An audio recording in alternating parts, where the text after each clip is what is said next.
Calcio scommesse 2015. Nella notte decine di fermi in tutta Italia nei confronti di calciatori, dirigenti e presidenti di club.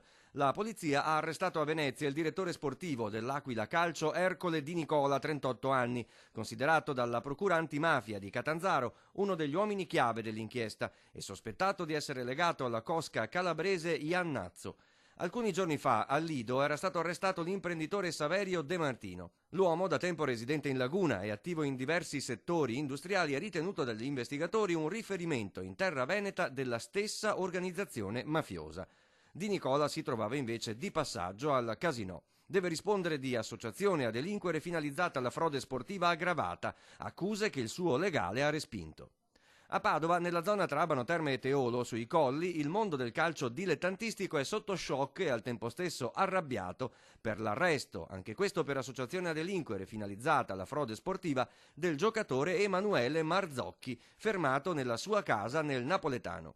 Marzocchi, 31 anni, ha militato nella formazione padovana di Serie D del Teolo Thermal Abano tra gennaio e maggio. Le partite sotto accusa però non riguardano la squadra aponense ma due della Puteolana, compagine di Pozzuoli dove il centrocampista aveva militato in precedenza. Qualora Marzocchi dovesse essere effettivamente sporco, chiamiamo così, eccetera, chiaro che ci riterremo parte lesa. Il danno è comunque notevole.